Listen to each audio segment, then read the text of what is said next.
Hello mga alamat, at ito ang part 1 ng mga aral o kwentong mula sa librong Atomic Habits ni James Clear. Naranasan mo na bang magturo gamit yung uso mo? Although hindi siya may tuturing na etiquette, bakas na sa ating mga Pinoy na humanap ng paraan para dumali ang araw-araw nating pamumuhay. Kaya naman kahit sa pagtuturo gamit ang ating mga labi, mas pinipili pa rin natin itong gamitin kaysa sa ating mga daliri.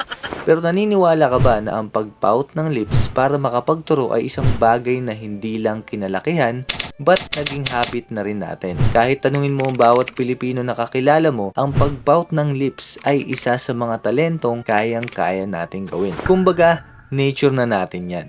Ayon nga sa librong Atomic Habits, kapag may isang bagay na nagpapadali ng ating buhay at atin itong natutunan, minsan hindi natin namamalayan na ginagawa na pala natin to on a daily basis. Isang magandang halimbawa nga dito ay ang mga hairdressers na kayang sabihin kung buntis ang isang tao base lang sa haplos ng kanilang mga buhok. Isa lang itong patunay na ang utak natin ay isang prediction machine, na kapag lagi mong ginagawa ang isang bagay, paniguradong magiging bihasa ka dito. At marami nga rin na nagsasabi na kapag may isang habit ka na ginawa mo for at least 18 minutes a day, magiging expert ka na sa mga bagay na ito after a year. How?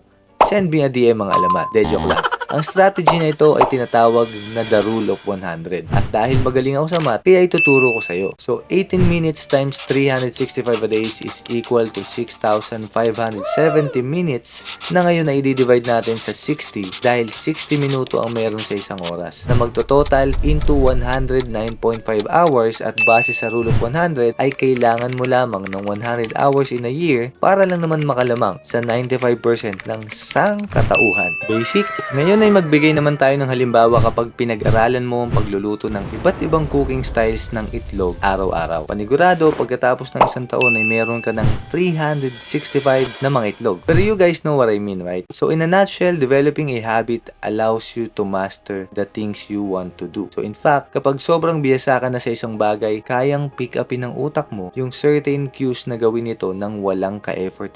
All in all, mamamangha ka na lang talaga sa habits na madedevelop mo, at magugulat na hindi mo na kailangan ng any social or intrapersonal cues para umpisahang gawin ito, unless someone will point it out to you. Dahil nakakatakot din na masyado kang ma-fall sa habits na nakagisnan mo, to the point na hindi na pala ito nakakatulong sa personal development mo. So let me give an example mga alamat. So isa sa mga habit na kadalasang ginagawa ng iba kapag kinakabahan sila is nail biting, or in the Philippines, we call it kuko crunch. At dahil naging panghasa na nga ang kanilang mga ngipin sa mahabang panahon, hindi na nila namamalayan na nagagawa na pala nila ito in public. But if someone pointed out na ganun na pala sila, magiging conscious na sila sa paggawa dito. Or better yet, sasanayin na nila ang sarili to stop doing it. As the psychologist Carl Jung said, until you make the unconscious conscious, it will direct your life and you will call it fate. Hanggang sa muli! Maging alamat!